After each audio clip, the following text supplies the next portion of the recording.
This movement, how are things going on there? Will they be holding their caucus? How is that going? Augustine Ruzindana gave a very interesting interview to Simon Kagwanjala, and he said we can guarantee that the NRM party will front a candidate in 2026, and the candidate will be the incumbent, and that incumbent will win the election. Some of those things are interesting things to interrogate, and the Frontline tonight will be interrogating those. Let me introduce the panel that I have tonight, starting with from Kira Municipality, from the Forum for Democratic Change. I'll not add much from there. The Honorable Ibrahim Semujunganda. I mean, your position is not clear at the moment. No, my position is very clear. I am the spokesperson of the FDC. Which FDC? Is the there is that only one follows FDC. These days? There is only one FDC. Where does that one FDC sit? Where it sits is immaterial.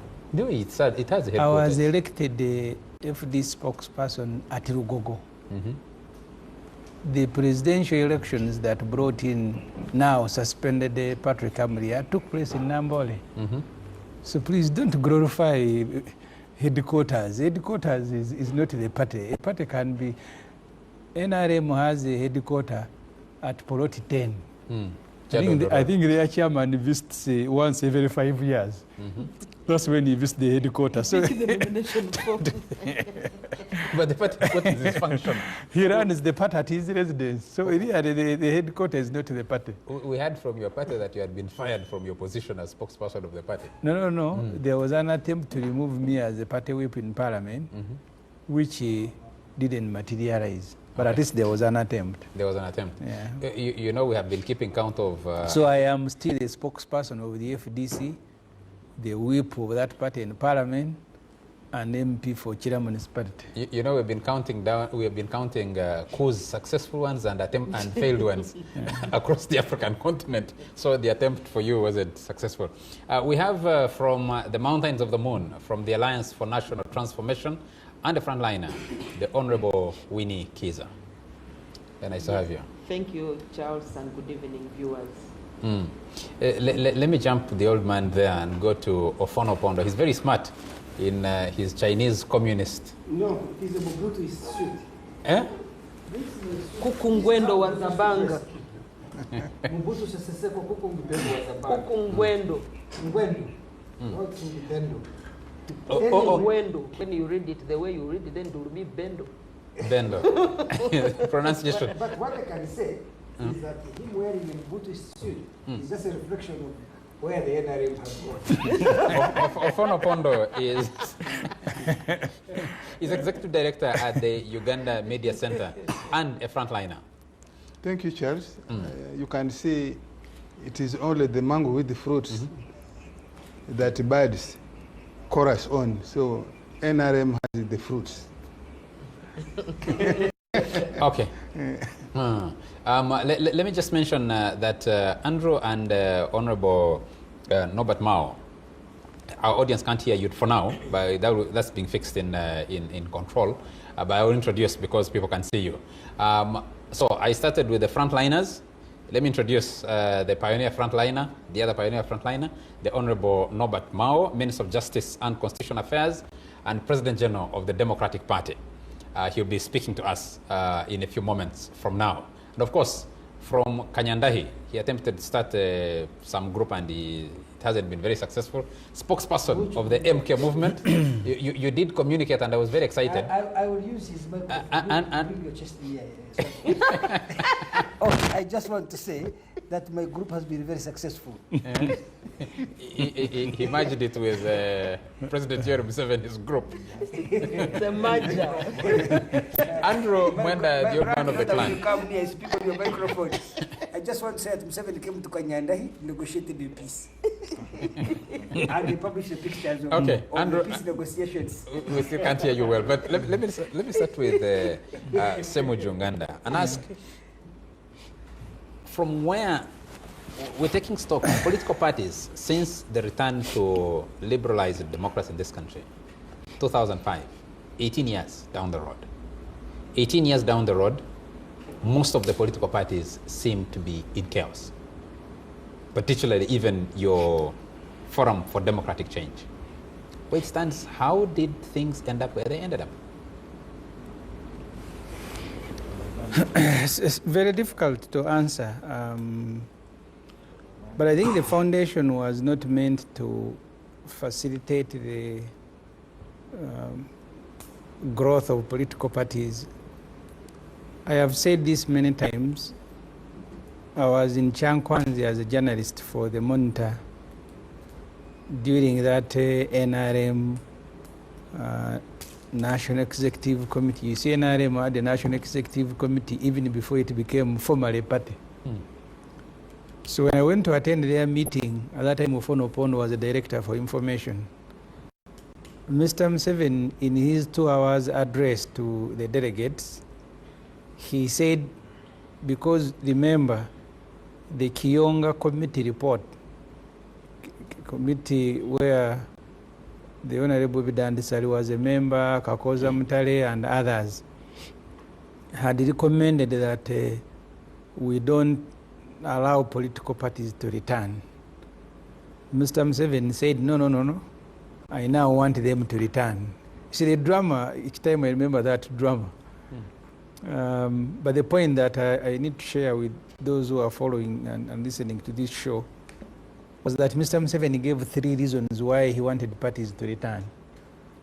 The first reason was that the donors and the outside world was putting him under immense pressure. The political parties, at that time they used to call them multi-partists. He said they are also bad-mouthing the country everywhere they go. And he said there are also young people who did not experience the turmoil of the political parties. I am reporting what Museveni said. He therefore said, because of those 3 reasons, we are going to allow parties to return, and we will use this opportunity to Wejeko.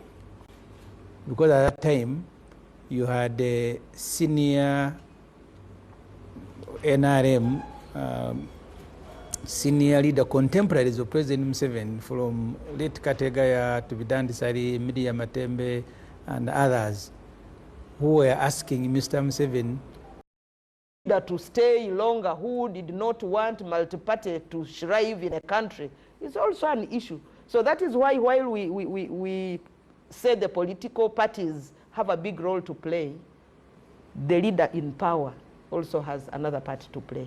Andrew, was the return of multipartism immature? Is 18 years sufficient for them to have found purpose and meaning? I think that the problem, it was very good to return political parties. I think the NRM had made the mistake of saying that only it as a political party should exist and other parties should not exist. But what I think should have been done at that time is to create a constitutional system where, first of all, I believe in proportional representation, so that after an election, we can have a government reflecting the different political forces that have contested and won a significant share of the vote. I think we need to encourage a politics of working together rather than a politics of winner-take-all. I think a politics of winner-take-all is very unfavorable to opposition in Uganda. NRM has such overwhelming dominance on the political scene.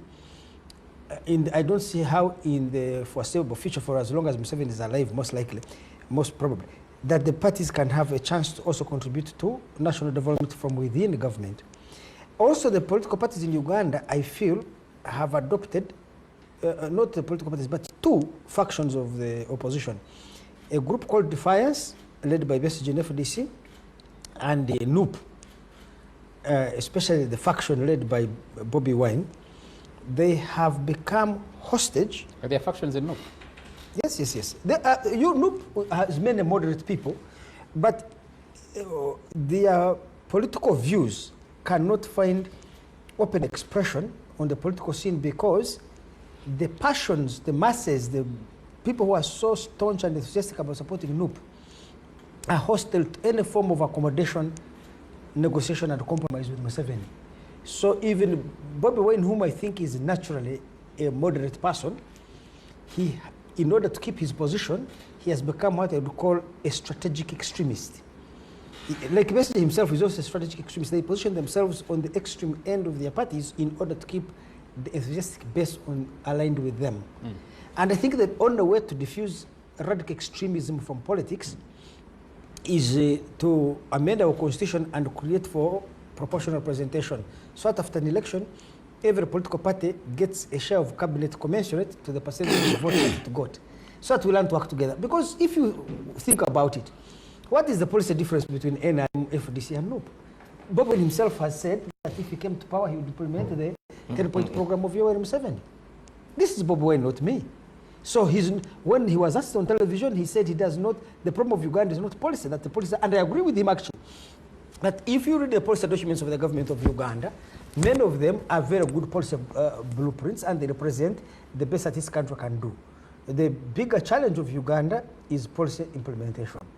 And that policy implementation, I feel, would better be improved if the government of Uganda was not looking on its back. It had people like Semuju and others working with it.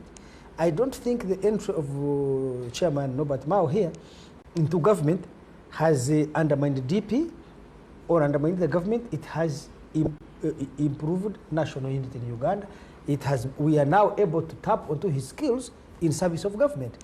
So the idea of constructing a dichotomous politics between Devo Museveni and Angel opposition needs to be dropped.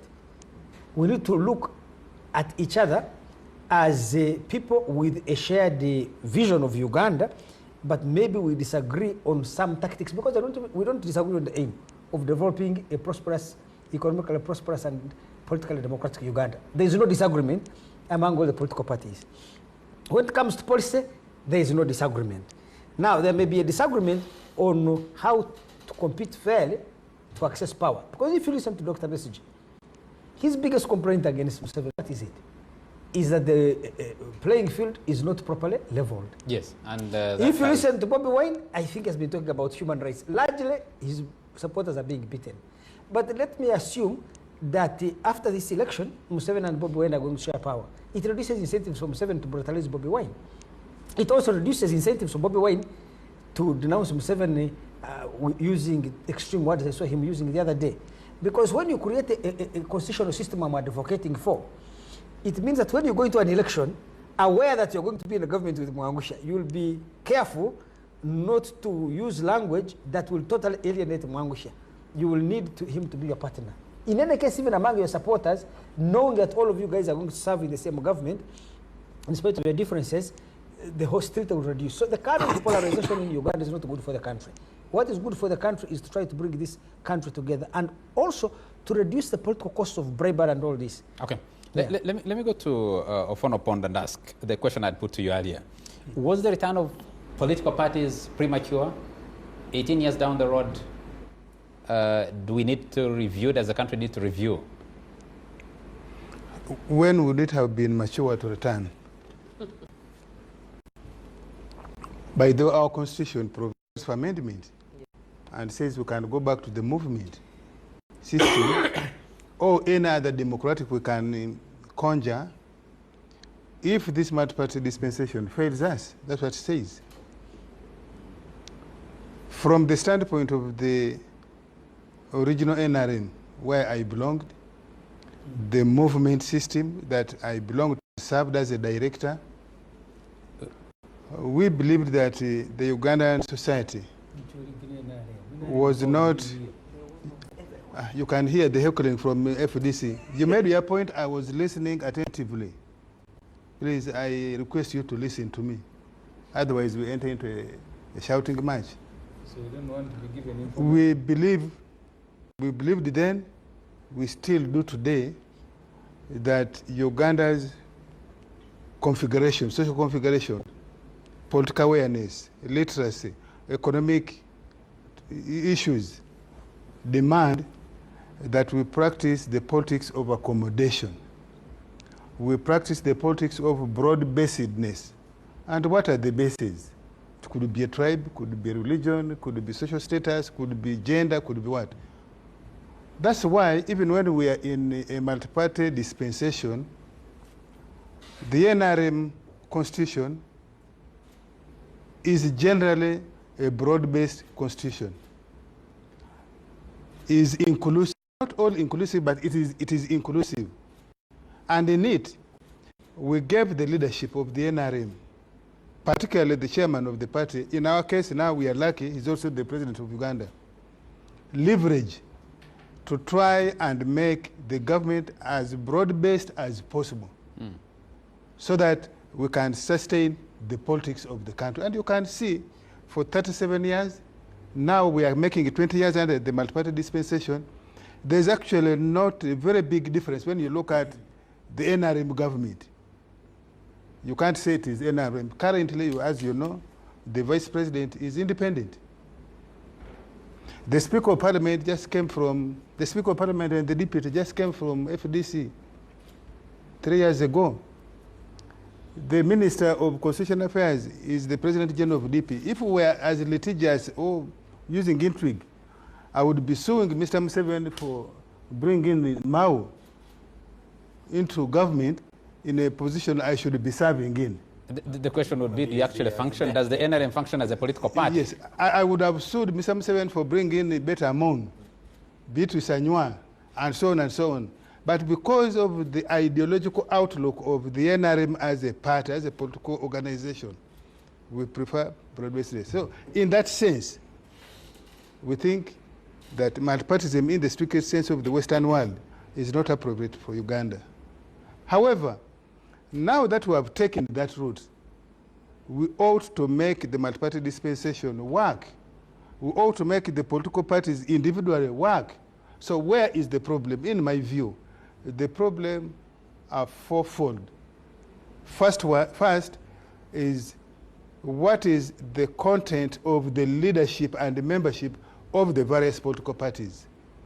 Where you have the content of leadership and membership, particularly the content of leadership, is extremist, you will have extreme positions.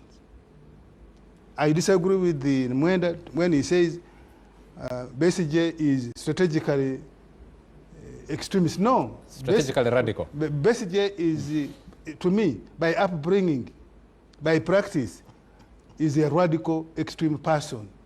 I served under him. In the original NRM of 86, 96. And you found him? It was our second NPC. After Jagenda Chibirango, Major Jagenda Chibirango, I think he's now a colonel. Major Jagenda Chibirango. So he has been an extremist radical. So if you have a content of leadership which is extremist and radical, and they are leading a political organization, or they are leading any organization, they'll tend to take the membership towards extremism and radicalism. Where you find leadership that is ameliorating, accommodating, bending backwards, like Museveni. Museveni has a strong position, firm position, but is flexible.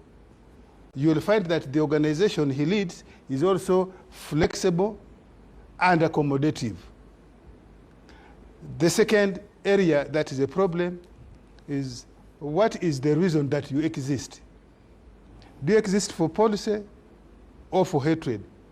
In my view, a number of these political parties, particularly now in the opposition, exist essentially or mainly because they hate Museveni, they hate NRM. And so they are a one-way track organization that if now that they have failed to knock that one item that makes them exist, they have to retreat, to intrigue, and so on. That's why FDC, UPC of Rwanyarara, you remember, they would see NRM spies among their own leaders. Mwenda, who says that Besigye is the one who brought on, it is the Nandalas who formed the FDC because they were in parliament under powerful, and brought Besigye because they believed Besigye had told them a lie, that having been the NPC, having been the chief of logistics and engineering of UPDF, he knew how, having been Museveni's personal physician, he knew the ABCZ of NRM and Museveni, and therefore he would make their fight easier. I think that was the main reason that even when they formed the FDC, when Besigye was in self-exile in South Africa, they had to beseech him to return to lead them because of that false hope that he had what it takes to knock out Museveni and NRM. The third area, policy issues. If there are no policy issues, you will retreat to personal issues and intrigue and false slander. And you can see all the opposition parties are in that. The fourth area, in my view, are issues to do with the resources. If you're unable to generate sufficient resources to do organizational work, then when you fail to do those organizational work for the political party, you get to what we currently have. So the political parties, in my view, lack 4 elements. Leadership, what are the issues on which you will stand on sustainably, durably. The third, how do you organize? That you don't lapse, you don't keep retreating into pettiness. And fourth, of course, which comes with the general society. What is the general society of Uganda? So for me, until political party, and particularly the political party leaders, master those 4 areas, which you can sum it as what is the ideological standpoint of the leaders of the party, of the membership. And you can see that even when NRM has weaknesses, and as somebody, I think it is Mwendo who said, is a huge mass party where you don't ask people when did they join you. As soon as somebody says, I want to join the NRM, you say, yes, this can bring strength. You don't pay a lot of attention on weaknesses. You can see that, even with the weaknesses. Which NRM, the party or the original? The party, the current party. But of course, you cannot distinguish this current NRM from the movement, from the initial NRM of 86 to 96. Why? Because a big group of the founders of the original movement and leadership are still playing an important, crucial role in the current NRM. So thank you. You cannot easily break. So in my view, you can see that because of the nature of the political standpoint of the NRM, the flexibility of the leadership and the issues we want to deal with in the country, poverty, socio-economic transformation, and so on and so forth, you can see that the style of leadership in NRM is a little different from the other parties, that when people feel persecuted in UPC, in DP, in FDC, in the Federal Alliance of Betkamiya, they kind of find a natural shade under the NRM. Is that true, Chairman Mao? First, I want to thank you for remembering me and inviting me. We want to thank you for finding time in your busy schedule to come back to the front line. The man has an air ticket, 2 air tickets in his jacket. How did you check? Chairman Mao. Chairman, go ahead. Why don't you say I have a plane? Why should I use an air ticket? You are demoting me. Don't I have people who can charter for me a plane? Anyway, jokes aside, I am grateful for the opportunity. We have had a very interesting season, and I have been watching, but like the book of Ecclesiastes says, there is really nothing new under the sun. All these things are old. They are only because the media likes putting things in the microwave, they warm them and serve them as fresh.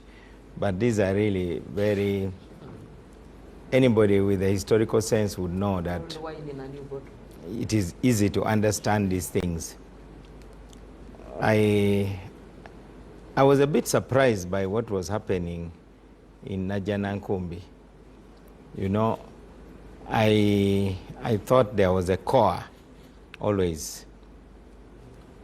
I was very disturbed to see the national chairman of the FDC conducting himself like Spider-Man, scaling a wall. And I just imagined what was happening inside. And I wondered what would happen to him if he had said, okay, here I am, do what we want to do. I wondered. So when I looked at that, I remembered our own predicament, which is not recent, unlike the false belief some people have that we have always had those turbulences. I felt like the witch who had been bewitching DP had changed the address. Shifted camp. He had bewitched us for 69 years and then found somebody else to bewitch. So the questions you ask can only be answered by another question. What is the character of the parties? We have policy-driven parties, and then we have protest parties. And you cannot put protest parties on the same scale like normal parties, because many of the parties that you are talking about are anti-Museveni parties. The driving force is to remove one man. So to that extent, you have a protest party. So such parties incubate a certain type of leadership, and it will not change until the character of the party changes. So those are special purpose vehicles, really. But parties also are not static, they are dynamic, and parties change. And my prayer is that out of the clashes in the parties, they redefine themselves, because all parties must battle for the souls. In DP, we are a party that has always been committed to policy and nation building. That's why there's no party that has not benefited from DP. All of them. If I said, is there any of your parties that has not gained from DP, nobody will raise their hands, because nobody will disagree even, because we put nation building first. I have been lucky because all my predecessors, at least from independence, faced the same turbulence. But because those facts are no longer current affairs, most people do not know. Our hero, Benedicto Kiwanuka, faced challenges when he was blocked from going to parliament. By the way, according to the rules of that election of 1962, there would be one seat for DP from the Lukiko. But they knew that that would automatically take Benedict Kiwanuka to parliament, and they wanted to deny him that platform. So Bataringaya, who became the leader of the DP parliamentary group in parliament, then of course felt that he was a better leader than a person he called a political failure, just because he was not in parliament, not knowing that leadership is about what you represent and who you represent. Mahatma Gandhi was never elected to any position. Martin Luther King never even announced that he would be a ward councillor. So we need political parties that stand for something that is bigger than themselves. And that is the reason why even our efforts at building unity has always collapsed. when we were building people power, we were convinced that we were building a big tent where aggrieved NRMs would come, where all the other forces for change would come. And we saw this young man who we believed was capable of being a magnet to attract the young people, to close the gap, because President Museveni has always been winning by between 2 to 3 million votes, hovering around there. And given his celebrity status and what we believed was his star power, we believed he would close that gap. But unfortunately, while we were building a tent for him, he was planning on turning the tent into a blanket. So if you now... What's the difference? A blanket is for covering yourself alone. A tent is for many people.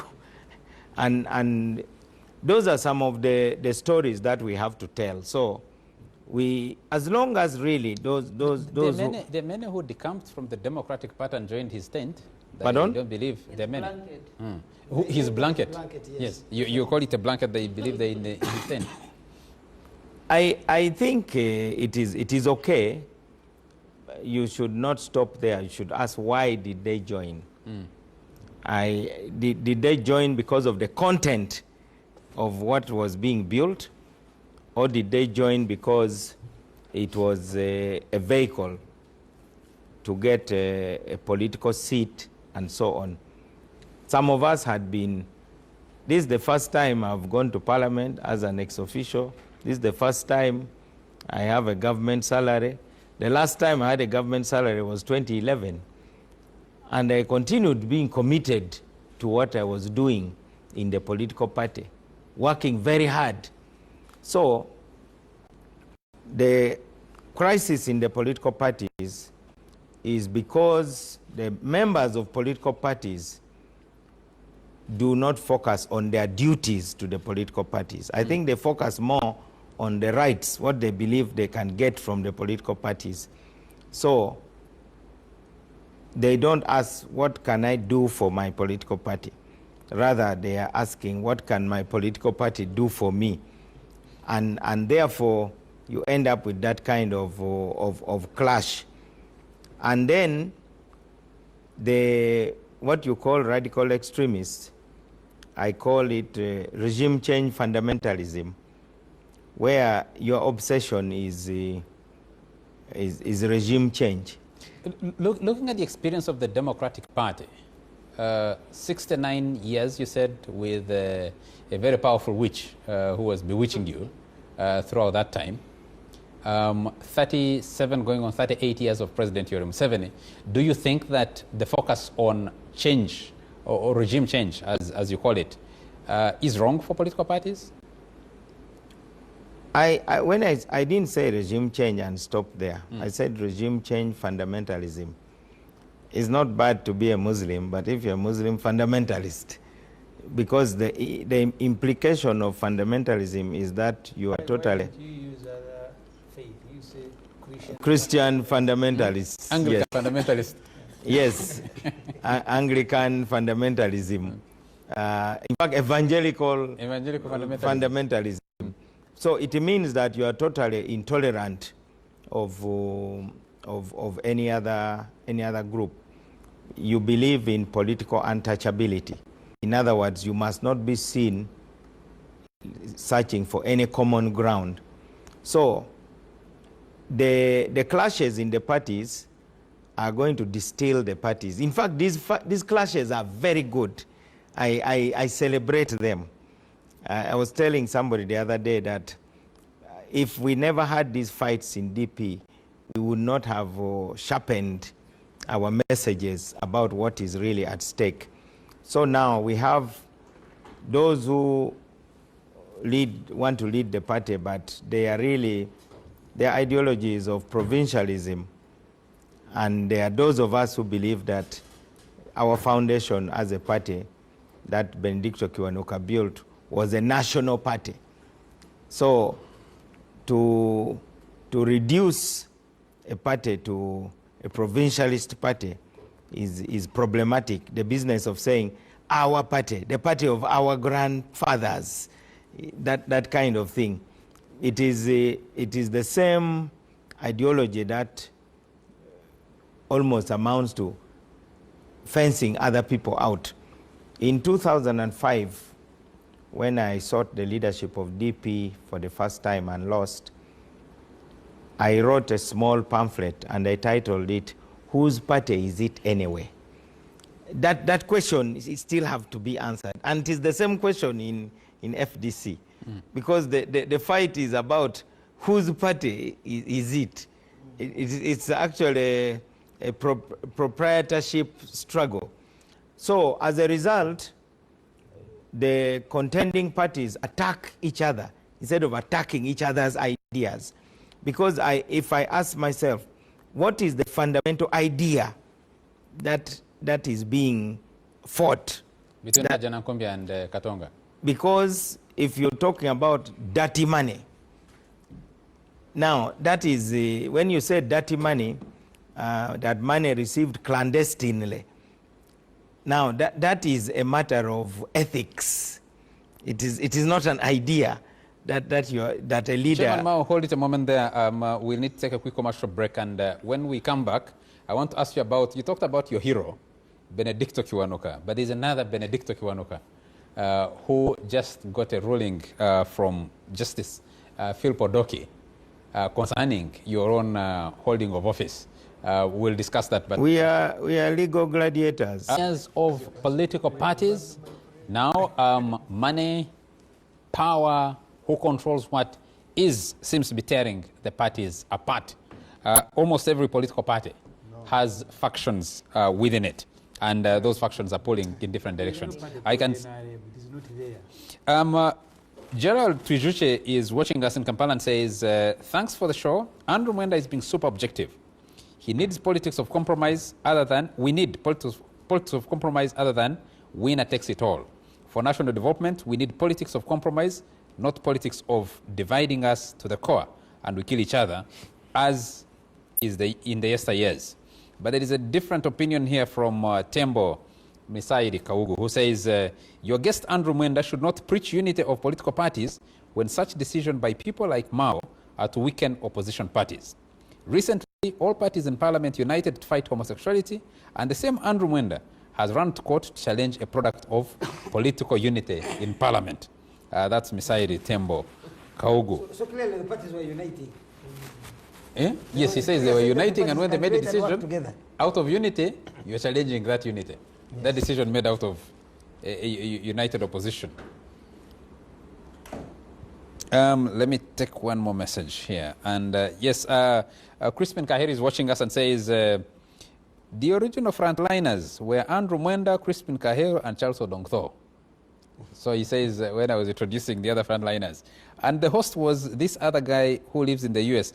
He calls it Ronnie Mayanja. He says, does Mwenda remember that original frontline? I am too old and when you discussed elections in Uganda. Okay. Mwenda is also a fundamentalist. Remember, he caused the closure of our radio at Munta. He's been in jail many times, so he can't come here. And he's speaking when he was crying and calling me that you should tell the public I am being kidnapped. So this is also a fundamentalist. Aaron Ainomsha is watching us from Barara City and says, thank the frontliners on some blue color sympathize with FDC, especially Fono Pondo, that thank you for putting on some blue color sympathize with FDC. About multi-party dispensation in Uganda some months ago, before Honorable Minister Mao officially joined President Museveni's government, I remember his comments during a meeting in Barara City that there is Kiwanuka, Kaukumi in DP. Let him tell us if it's still there or it was eliminated. Unless all citizens and forces of change stop fighting from different fronts to fight jointly, Mr. Museveni and his group are still there, as most Ugandans choke on the consequences of the regime keeping power at all costs. Andrew warned me last week not to refer to a regime. He says that is Western propaganda. He says we should use a different word. The government in power, the administration in power. The Biden administration the Museveni administration, we don't use the word regime. Yes. It's the way Muzungu insult us. Adam, But you are using it in your articles. I have corrected the... I have changed as I grow. Yes. Wuyinza Adam Lozindana is in Kayunga district and says, watching Frontline from Kayunga, I noticed that Ofono Pondo has added weight. But above all, the attires seem to be classy and expensive from USA or Europe. Comrade Ofono, can you briefly tell us what Uganda achieved in the recently concluded United Nations General Assembly in New York? The man is eating with Museveni. For us, we are here grassy. There is a young lady who said he was dying for him. Yes. Yeah. The guy has started dressing like Mobutu. Said who is this one who wants to become a Joshua Mulanda? Baguma, we have seen your message. Yeah, we don't have to read it out here. And okay, we'll pick it from there. Chairman Mao, I just put a question to you before we took the break. There's a court ruling regarding your party, and it's the core of that petition to court was that the elections that you conducted, you eliminated certain people, you didn't give them a chance to contest, particularly this gentleman called Benedicto Kiwanuka. Gondala, let me find. Yes. I have seen, for instance, CBS was very excited about that ruling, and then NBS, and then all the media houses. But in that ruling, if that party to that case wants to remove... Yes, Benedicto Kiwanuka Galiko. That's his name. If he wants to remove the leadership of the party, he should sue all the members individually. That's what the court advised him. So that, because we were never nominated as a group, every person was nominated. For instance, when you are suing, even if you are suing NRM MPs, you don't sue NRM, you sue the individual members. So the judge told him that your prayer that the executive members be removed from office cannot be entertained because they have not had a chance to defend themselves. And because he did not join them as parties to the petition. Yeah, but his problem really is internal. And I personally would discourage courts from really getting too much into internal affairs of political parties, because parties have mechanisms, and all parties are different in the way they operate. They have their rules. And that case is a case that I didn't pay a lot of attention to, because you know that as DP really we are very thorough when it comes to court cases. So this gentleman came to be nominated as Secretary General of the party. And if he came here on the front line and you gave him a chance to address the nation, you'd also pity DP. I once said a Luganda proverb that akaswa kampi bwebuzanyiro bwendiga, that when now an anthill becomes so short, even sheep can climb it, yet it is normally goats supposed to climb anthills. The DP has standards, and that is what we are very proud of.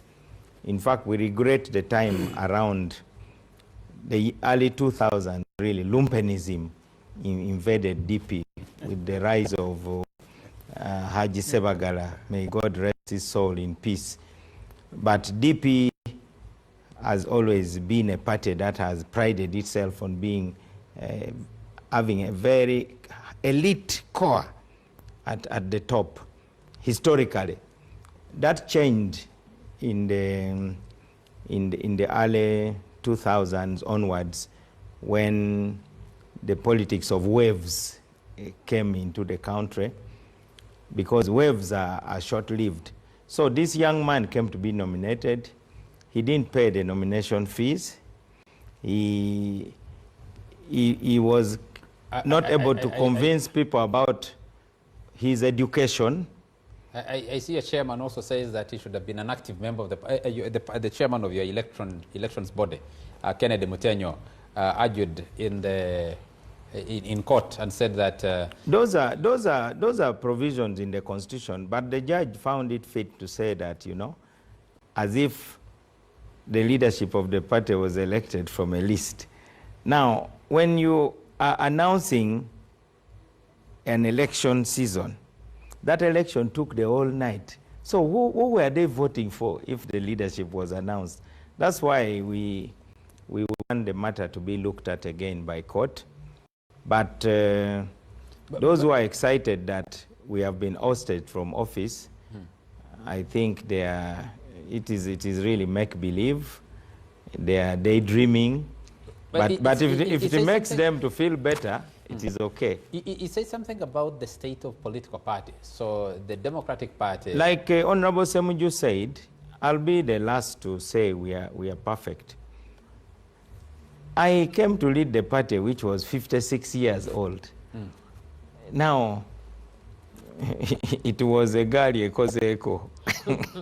Definitely you'll find some of the parts need greasing, maybe some parts are rusty and so on.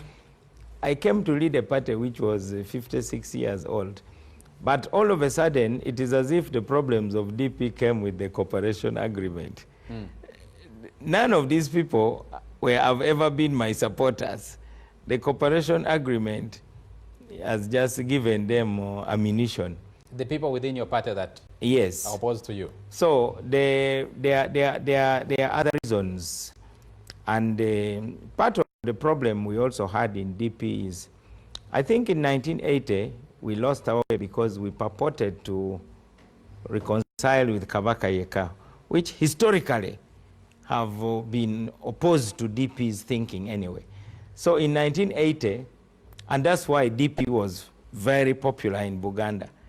So if DP had now compromised with that core of Kabaka Yeka housed in Mengo, how come 1996 Dr. Semogerere failed to get traction here?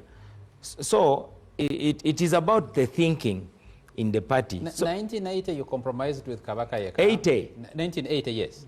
1996 Dr. Semogere 1986 Dr. Semogere compromised with President Yoweri Museveni and the movement. What I think you must not lose sight of is that DP is a big tent party, and sometimes it even has contradictory lines, but it has never reached to being disagreeable to this extent. For instance, after 1980 election, we insist we won.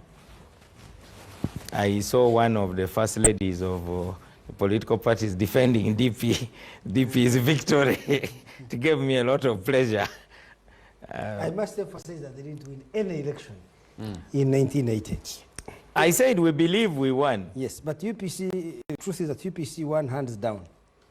But the claim by DP that they won is what furnished Museveni with an excuse to go to the bush. I can tell you. And I think... No. Museveni has never said he went to the bush because DP's victory was stolen. No. Museveni is saying that his victory was stolen. No, not even his. The election was fraudulent. And by the way, even writes first of all, even writes it in his book, The Bastard Seed, that he started scouting areas of possible armed rebellion, guerrilla war, way back in 1972. So, in 1970, so it can't be that the election of 1980 was simply a spark. But it tells you that he had said there, the Zubairi Bakaris. I think President Museveni realized that he could not win the game the way it was set up, so he needed to change the game. So we will never agree on that. My father, who, as you know, died a staunch UPC, that was always a heated argument at home. He never believed that we were capable. So why did you betray the Congress? I'll tell you outside here. But let me make my last point. In 1980, there are those who came to Parliament as a DP. There are those who went to the bush. This is the same party. But those who were in the bush were not insulting those who went to Parliament. True. Now that is what you call maturity. So, and those who were in Parliament, were they insulting those? They were not insulting those who went to the bush. So it is important to have that an objective of a political party to be very clear. So that way a party can manage its contradictions. But otherwise, turbulence in organizations is everywhere. Is it turbulence when people move out? In the DP, many people moved out. You said you have How many people members. left the Catholic Church to form the Protestant? To all other political parties. FDC shed the Betty Kamias, the Beatrice Anyuas, the Winnie Kizas. It's been shedding people, and it's potential at the brink of shedding more people to either create a new entity or join other existing things. Yes. So for me, I think it also did. I do not debate just the exit of people, but why they are exiting. When Martin Luther quit the Catholic Church, the points are very clear in the book of Romans, and he explains it in his 95 Theses. Now, I would want to know, what are the ideas at stake that are making this kind of turbulence? The moment. For us, we are saying we believe in constructive engagement. Now, the text you read said that what Mao did is weakening the opposition. DP has invested more than any single political party to build the opposition, until we discovered that the majority of the leaders in opposition are a joke. They are not serious. So you have to be, you cannot stop people from deceiving you, but you must not deceive yourself. So we reached a point when we decided that, okay, we have been deceived enough, but now let us be true to ourselves. What sort of party are we? We are the party of compromise. Let me read for you the meaning of compromise and shut up. I'll tell you who wrote it. It's a work of mutual concession, an agreement in which there are reciprocal stipulations, a work in which, for the sake of peace and concord, one party abates its extreme demands in consideration of an abatement of extreme demands by the other party. It's a measure of mutual concession, a measure of mutual sacrifice. Undoubtedly, in all such measures of compromise, one party would be very glad to get what he wants and reject what he does not desire, but which the other party wants.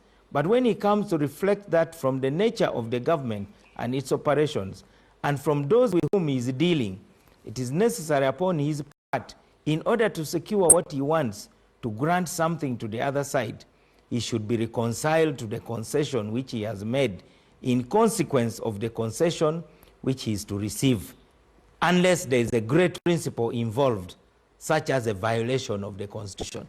So those would say DP, they must think for DP, because that kind of petty arrogance of thinking that you can sit in your village and think for Norbert Mao, unless you really think I'm such a big fool that I have no brain, I cannot make a correct decision. Someone here called Isaac Nwenish says, whoever says Chairman Mao doesn't subscribe to the DP agenda anymore doesn't know what the agenda is.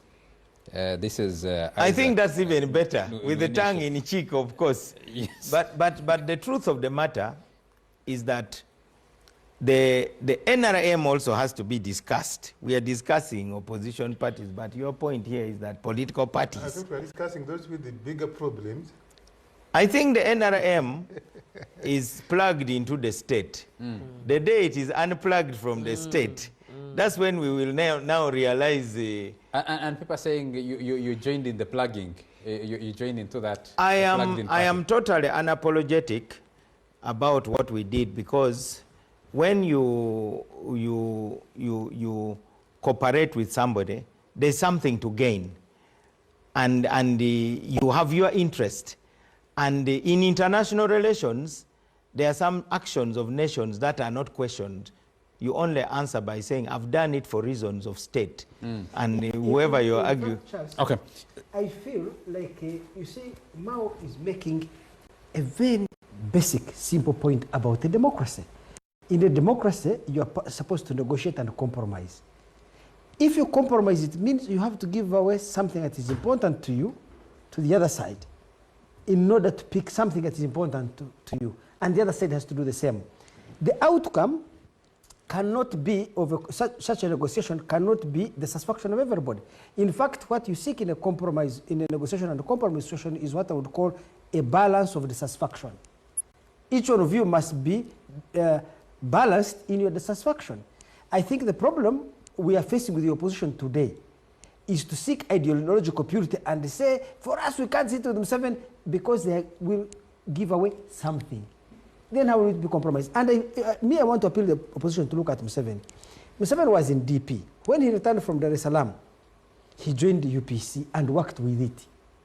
In 1979, you should read my interviews with Obote. Museveni went to Obote's home in Dar es Salaam and said, okay, let us form a joint command and share government 50-50. 1979, when they were fighting about Fathro Amin, Museveni sought an alliance with Obote. In 1980, when Obote returned on the 7th of May, read Museveni's book. He went to see Obote at the Nail Mansion. Wasn't the disaster of 1972 caused by that? Because he came in with his own force and okay, the other but we can go into forces that. But what I can say is, I find that he always tried to work with those he disagreed with. In 1980, Museveni. Why didn't he then work with let me first finish. In 1980, when Obote, if you look at the NCC, Museveni was among those who opposed Lule. It is Museveni who even drove from Entebbe to come and pick Benaisa from Sheraton.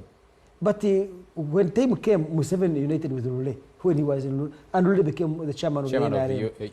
3, when Obote returned in 1980, Museveni went to see him and reach out to him. He did not fear the way the Bob Wines and the messengers are afraid of ever meeting Museveni. Museveni went to see Obote.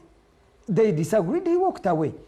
In 1980, I think when Obote was coming back to government, there was no space for Museveni. He decided to go to the bush. But when he was in the bush, I read this man Katabaro was killed in 1985 July when the coup was taking place. But he had been interviewed by NASA and they had taken a lot of records. Museveni had sent him to come and have negotiations with the government. Museveni was in contact with hold a second, with a man called Paulo Mwanga, who was vice president. In 1985, Museveni went to Nairobi and had negotiations with the... Yes, but is there a common string? Please, why don't you allow me to speak? Is there a common string? No, Chairman Mao has spoken for an hour. Can't I speak for 2 minutes? Is there a common string, Andrew? First of all, I want to... This is my annual appearance on the front line.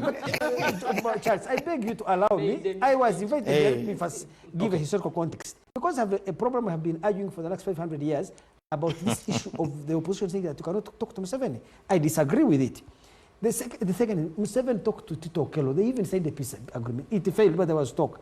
When Museveni captured power, he could have established his own government because the NRA was militarily strong. It had wrestled power from the UNLA. But Museveni appreciated that the NRM was still politically weak with a very shaky political base. And Museveni was not willing to use the strength of the NRA to compensate for the weaknesses of the NRM. So he reached out to DP, to CP, even to the ramp of UPC that he could talk to, and created a government of national unity. In circumstances where he did not need to, because he had power. But he tried to reach out to those who disagreed with him, who were in other political parties, including those in UPC, and created a broad-based government. So at every twist and turn, I find Museveni much more... That's why I say I can come here, criticize Museveni, but still I'll go to State House, we talk, and even have tea. This Samuju here who always keeps playing, even when Museveni threw me in jail 2005, he knows his son and his brother Saleh and most came to see me there. When I left jail, the first person I went to see was Museveni at the State House. So I find Museveni a much more accommodating person that you can disagree politically, but he will still talk to you. That Museveni could reach out to Mao, and Mao reached out to Museveni, for me it was not surprising. So I wonder, I developed the view that Museveni has deeply entrenched liberal values inside him, that you can disagree with him. Even this Museveni can talk to him. But for them to say that you are opposition, and instead of looking at the government as opponents to defeat in an election, you look at them as enemies to destroy, people you cannot talk to, how do you manage a democratic government where there cannot be any interface between the two sides? The other, when Obama was, when Trump was president, he had very serious hostility with the Democrats. But you remember that time when Nancy Pelosi and this other guy from New York, the senator, who was the majority leader, Shifty Schumer. Yes, That's what you Schumer. called him. Yes, they went to the White House. That's what he called him. To me, they even had quarrels, but they met and negotiated. So I personally Pelosi appeal tore Trump's speech, but she went to the White House to the White House to negotiate the budget. Yes, so I personally feel like there must be this threat to opposition leaders, and they are hostages of their base. I think that Bobby Wine and Besigye should be able, and Semuju, to go to State House and talk to Museveni. Semuju went there, I think, for a radio show. Some committee met him with the corner and said, you have been paid. That picture, Yes, it is that picture keeps surfacing. Yes, it keeps surfacing. Exactly. It is that blackmail that I appeal to my grandson, Semuju, to resist. Is there a common string, Andrew, in those compromises that President Museveni has made, that he gets the advantage that he wants? But Museveni cannot get the advantage. For example, necessarily. do you know how many people are pressing Museveni to get cabinet jobs? So, but Mao is occupying a very important space for Museveni to reward somebody else. Museveni had to give away something. I'm telling you, Museveni is under siege. These people of NRM, how many MPs has he got? 500 or 1 million of them. Then others lost elections. There's an association of those who lost the election. Museveni needs to give jobs to many of his people. Yes. So if, hold a second, if Museveni were to say, I'm going to give you FDC, 7 ministerial positions, and I'm going to give NUP 12, isn't that 19? Already DP has 1. And the many people in NRM he would be locking out. So it is not true that Museveni There's gets a all that he DP wants. position that is pending from the memorandum. In any case, if Museveni gets what he wants, Museveni ideally would want to rule at his whim, but he has to bribe many people. He has to bribe churches, bishops, giving them mukas. He has to bribe traditional leaders, these kabakas and kings and mukamas. Museveni has to talk. Let me finish now. I'm finishing. Museveni has to talk to Kusasira. Hold a second. Museveni has to talk to Kusasira. Bad Black. There's this lady. Butcherman. Butcherman. Thank you. There's this other lady, full figure or something. Museveni has reduced himself everywhere. In other words, he's reaching out to everybody. The only people who don't want to talk are the leaders of the opposition because they are. Let Semuju come in. You see now Semuju is agitated. Let Semuju come in, please. The truth is disorganizing. No, we've him. listened to you. He has suffered a lot of dialectical wounds from me. The trouble with Andrew, the trouble with Andrew is that he's trivializing a very serious matter. The Honorable Norbert Mao and his Democratic Party were part of IPOD.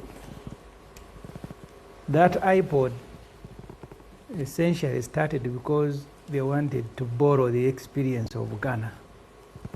Peaceful transfer of power, how J. Rawlings allowed the two-term and the writing of another constitution, and eventually he left power. That was the foundation for the IPOD. When the Honorable Norbert Mao, who is now being chaired by Andrew Mwenda, even abandons the iPod and then he goes to negotiate with his DP alone, it means that he reneged on a core point he was pushing collectively with other political parties. Andrew wants to reduce this as a matter of sharing resources and positions.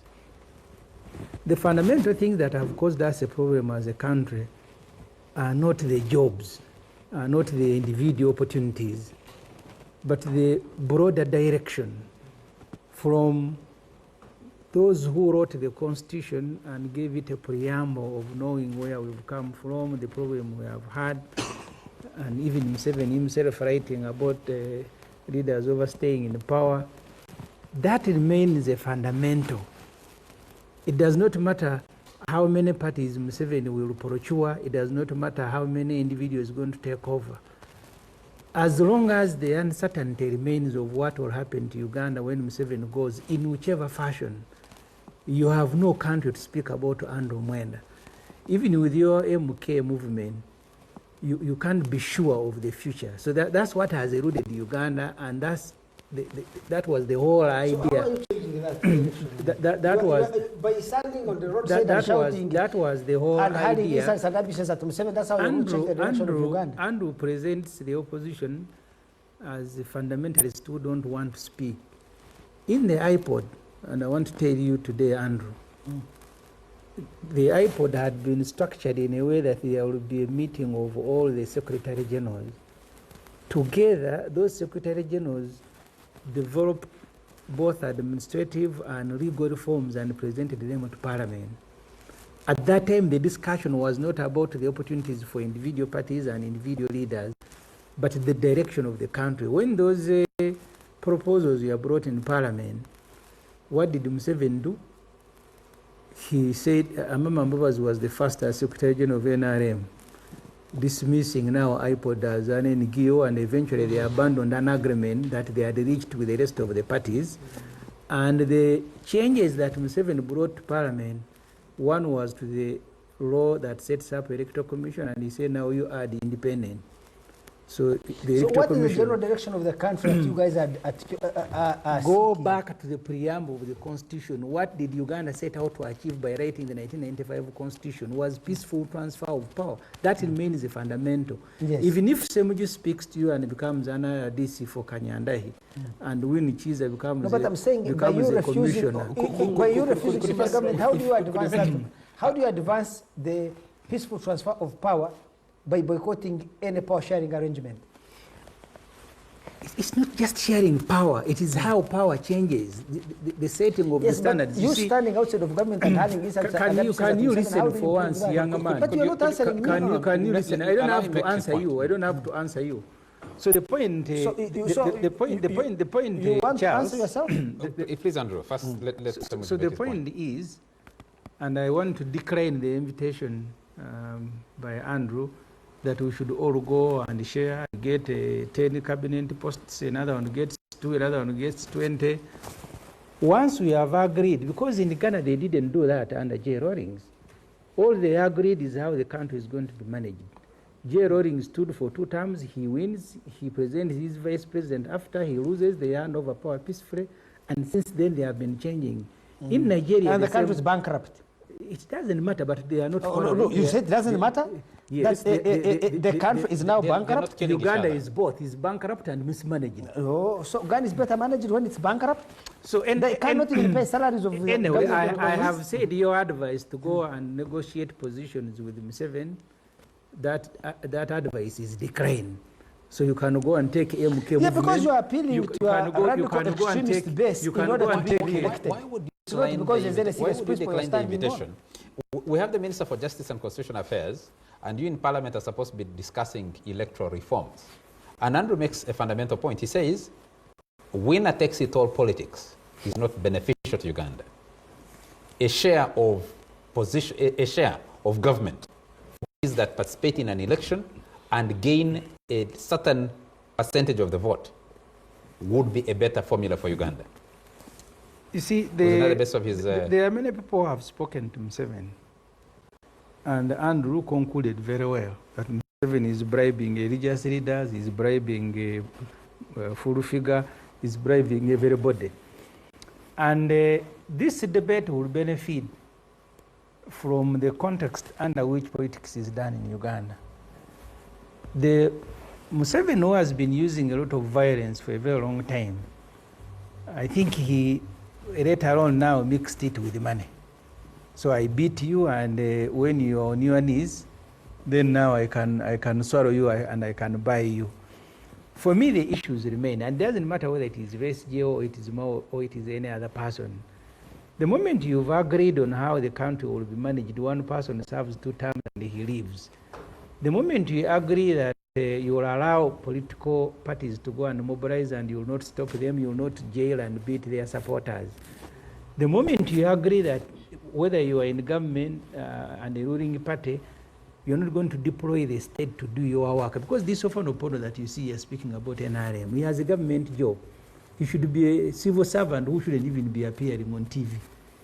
But he comes here every day. But how can a government And, spokesperson not appear on television?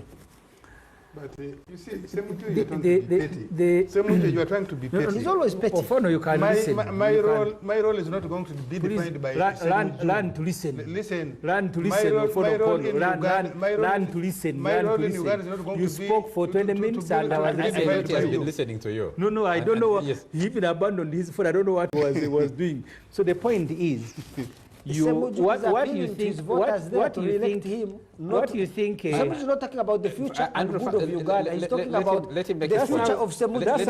That's how you got 250 million. arrested when you are not allowing your guests to speak during Andrew Mwenda live. Yes. Isn't that So the you reason see, they arrested so you are you? celebrating. Honorable Semuju, You are celebrating by Honorable torture. Semuju, complete your point and You are we'll celebrating take a by break torture. after. It means you like torture.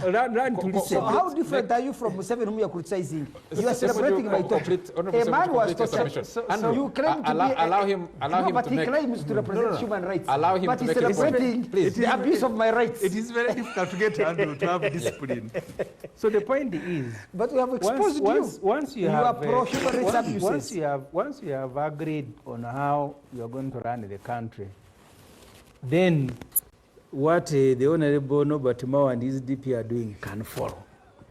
But today, I think people who are joining Museveni are joining out of vulnerability. They are not joining because they have changed their thinking about the direction of the country. And the big question, just a minute, Andrew. Hold it. No, hold it, Andrew. Charles, this guy You people, is elected by hold a it. radical extremist. I want to it. hear Voter Semuju's base. point. hold it. Andrew can't allow you. Because Semuju wants to lie to us, and that somehow he stands on a high moral pedestal above everybody. Please, Andrew. Semuju, for you to be in the parliament, Opinion you cannot be a need. lie. All the truth is that- No, but we need to expose his interest. Semuju comes from a constituency in Kira that is very hostile to Museveni. When you tell them Museveni must be killed, hanged on the whatever, then they vote for him. Is that a very high principle? So To appeal to radical extremism, to be elected, to be in parliament and earn 50 million shillings a month? So And you think that somehow you are superior morally to Mao, who went to say, no, we must have politics of compromise, let's work with Museveni?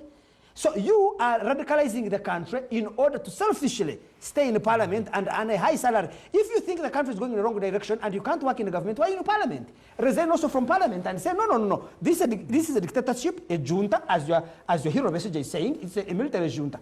If it's a military junta, why are you in parliament? Leave parliament, go away. But you are exploiting the claims of junta to be elected to parliament, not for any high ideals, but in order to have a job which pays you a humongous amount of salary in a very poor country. So I want to go back to the agreement that the Honorable Norbert Mao, and the first time you're discussing it, he said all of us are going to be beneficiary and we may not thank him. So the component in that agreement, one of them was transition. For me, if there is a discussion with Museveni on transition, how he hands over power, and if the Honorable Norbert Mao ever achieves that, even if I don't find him to say thank you, he will know deep in his heart that I am happy. And for me, these are the things that are troubling me. Andrew can shout at the top of his voice. Because if I wanted to go and negotiate a job with Museveni, Andrew, I would go like you did. Yesterday, you were the one criticizing Museveni, every article that you wrote. Now you're saying I'm a fundamentalist. What were you? You'll be surprised Okay. if even my article today criticizes Museveni. The fundamentals is what we need to be discussing. What are those fundamentals? With Museveni? The problem is that you don't listen, Andrew. You are just But running I've been mad. waiting here for an hour for you to talk of the fundamentals. State them. You will not understand them. We need to take a break. So Andrew, if stop you the have, interruptions. if you have the honorable, Honorable- He should If not you have claim the- fundamentals. He can't become- claim. if you have, He's sandwiched between these two men who are not allowing him to speak. if you have the honorable Norbert Mao here, Position if you have defend these warring parties. Are you the host? I'm being held Charles, finally, hostage. Charles, finally, I'm being Please held allow hostage. Semuju to make his Charles, finally. make his Semuju has final no point and hands then. I think the country Mwenda, will give benefit Semuju more. the That is time. radicalism. The country You are will being benefit radical. more when you have the Minister for Justice and Constitutional Affairs, in whose agreement there was a transition, to brief us on how far that has gone. For me, I think that is more beneficial than an invitation to go and discuss with Museveni to make me an RDC. You said you intended to go and yes, you're open to discussing how the country transitions. You're failing to manage transition within your own political party and agreement, but we'll come to that And in a that's moment. not Let me take a message. something Let me That's take a not message. something Hold it. celebrate. Actually, I feel bad about yes, it. you'll answer after the break. Let me take a message from Chris Obore, who says, how do our political parties arrive at political agreements on how the country is managed without them dialoguing? Can agreements be dropped from heaven or generated elsewhere Like Mwenda, without our own leaders we have had a dialogue talking and even produced to agree means there is bills exchange of positions only to of be views. abandoned by Mr. Museveni. Well, that's an opinion from... you earn a salary from Museveni's government. I don't. Gentlemen, William Rukyama is watching us from Kabarole District and says, why does the opposition think the only person to rescue Uganda has to only come from opposition, not from NRM? Kungu Al-Mahdi says, the problem in Uganda is the pedestrian and false belief that the opposition only exists to oppose everything fronted or related to the party in government. Honorable Mao is setting a good precedent for the future politics of this country. Our national interest should be the center of cooperation, including the opposition, working with and in government to achieve those interests. Brave Chairman Mao. That's Kungu Al-Mahdi. Adam. Joanne says she's happy to see her hero, role model, Winnie Kiza, in studio. She's watching us. Another person, yes, Gift says, Mr. Museveni finds lots of pleasure in silencing and suppressing political parties and individuals who come out to uncover the gross human rights violations across the country. This is all aimed at maintaining his firm grip on in power. NRM's selfish interests and the lack of tolerance for divergent views, especially from the opposition and civil rights groups, have more than any other factor led to the stagnation of political parties whose leaders will never fully associate with the members as long as Mr. Museveni is still Uganda's chief executive officer. Another viewer here says, let me see, what's this? Thank you for the program, all the panelists. Joshua says, Joshua is here is in Zana. My credit today goes to Chairman Mao, and like Oo said, the NRM constitution is broad-based even when we're in a multi-party dispensation. And what is bringing chaos in these political parties is only that most of these opposition political parties were built on shaky foundations. This is Joshua Omsita. Another viewer here says, let me see, I'll take one more message. Kenneth Mwangusha, leaders are not patriotic. Yes, we've been using, I've been seeing people using a lot of money, but even leaders are not patriotic. How can they betray their people? He's viewing the show. I am not sure I got that very well. Semuju on Mwenda fundamentalism got the strikes. That Semuju, Mwenda, who is accusing Semuju of being a fundamentalist, led a strike in Nyakasora school. What was sitting? I never led a strike, I led a revolution. You tell him not to miscall a revolution a strike. Sam Opeto says the Constitution Minister is so educative in his expressions. I love his submissions. This is Sam Opeto. Let me see, there are many messages. I will not be able to take all the messages that I have coming through. Kennedy Mutenyo says, when Mao was in iPod, he did not relinquish the leadership of DP. How will you agree on issues when you don't want to talk to Museveni? Semuju and people of your ilk compete on who hates Museveni more and who can abuse more in order to win elections here. DP that handed over power peacefully in 1962 is better positioned to midwife peaceful presidential transition. Finally, Semuju, Mao and DP chose cooperation and dialogue. Choose cooperation and dialogue. What is your alternative? Okay, Semuju, Mao and DP chose cooperation and dialogue. What is your alternative to Mao's dialogue and reconciliation? Tell us. Kennedy Mutenyo. Which position was Mwenda contesting when he wrote about the family tree and he was arrested? We're discussing political parties at 18 years. About this young man. Mike Segawa. So which position were you contesting? Just hold it a moment. Mike Segawa is watching us and says, wrote about the Museveni family Andrew tree. Mwenda and Honorable Semuju Nganda exchange make Mr. Fono Pondo look very stoic tonight. The newsroom having Mwenda and Nganda must have been fun, but I guess deadlines wouldn't be beaten. The guys cannot agree on anything. You two people No, can't. we agree. Mwenda wrote about the Museveni family Sarah tree. Kajingo is watching us and Got says, arrested. great to see Chairman Mao on NBS Frontline after a while, watching the intellectual discourse. Shout out to Old Man of the Clan, the amazing Winnie, Oo and Ibra, a Makerere University alumnus of the 90s, the good old days. That's Sarah Kajingo watching us. Abu Luboa, we hate it when people don't want to listen. Civilized people listen when others are talking. Aimed at who? At Mwenda. No, we're full of good pupils. Yes, Christine is watching us from Fort Portal and says, let me just read and then I'll come to you. The one who brought them up, I think he must be disappointed in them not listening to people. Okay. Thanks for the program. That program would be so nice if Andrew would also give other people a chance to freely express themselves. Otherwise, he's becoming a nuisance. Always learn from Honorable Mao and Winnie. Always respect others' arguments. Okay. Honorable Winnie, you've been listening. Tell that girl from Fort Portal to speak to our sister. Forgive her. Honorable Winnie, the FTC people are tearing each other apart. They're in court. There's a whole list of people, petitioners from the Katonga faction, suing a whole list of group of people from the Naja Nakombi faction. Mao and his group are tearing each other apart in court issues. UPC. We have more experience in tearing each other apart. and at 6 years when you took over, we thought the party would have matured sufficiently not to be tearing each other. Being old and being mature are two different things.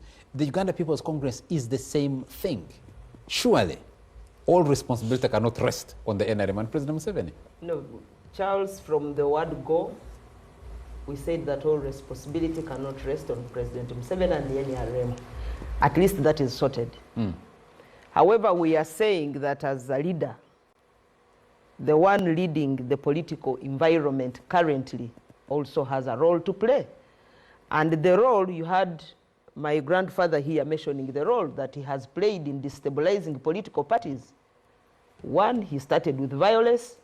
When he thought that violence cannot work anymore, maybe people are becoming immune or the international community is against his violent ways, then he resorted to cash.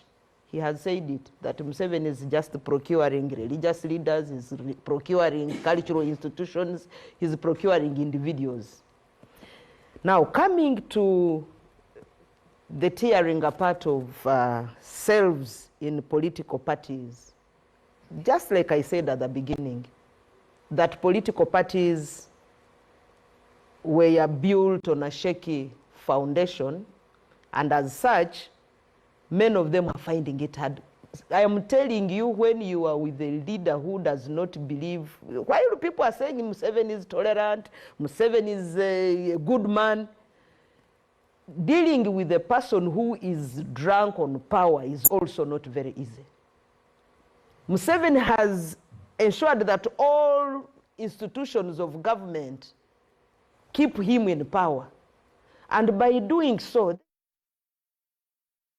and that, where you are beaten on a daily, levels of poverty are very high, and yes, Ofono Opondo made it clear that some other political parties cannot run their budgets because of lack of funds.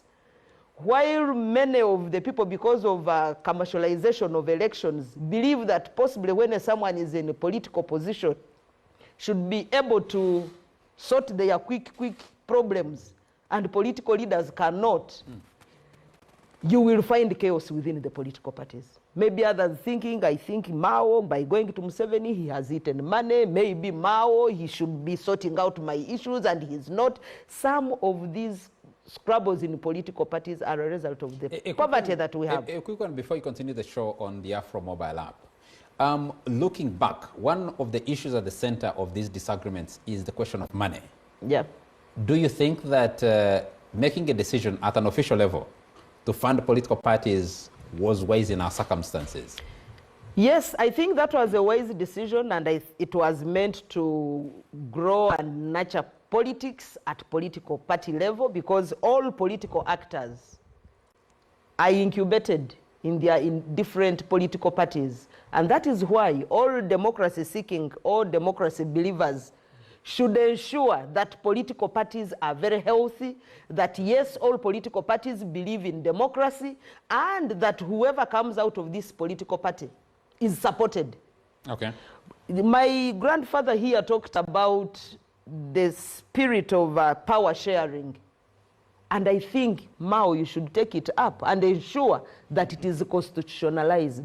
Okay. That people can know that if there will be power sharing, it will be in this way. Not saying you have to go and beseech Museveni, you know, I am also here, put me on your cabinet, or put me in some commission so that we can say we have shared power. Let it be constitutionalized, that everyone will go into an election knowing that political parties that have participated will get a share. Maybe have some share.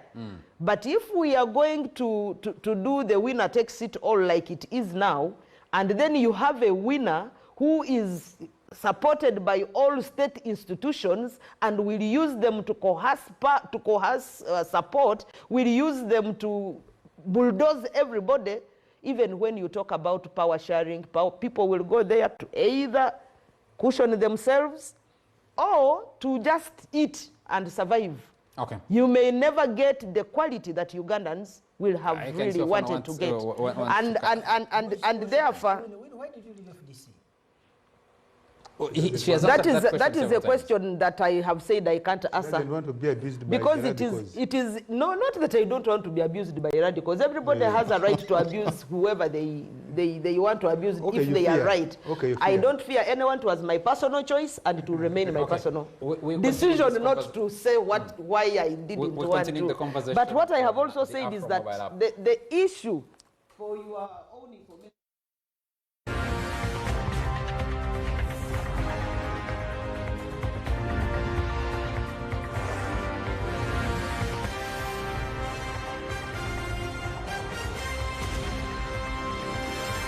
NBS Frontline.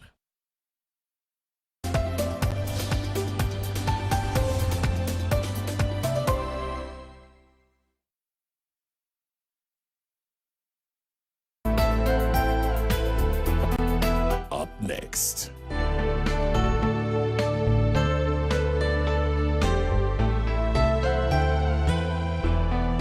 Brought to you by Rock Boom, now in a new bottle with the same taste and same positive energy.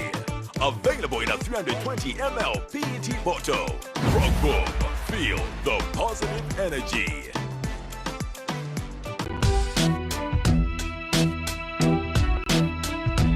This program is rated PG. Parental guidance is advised.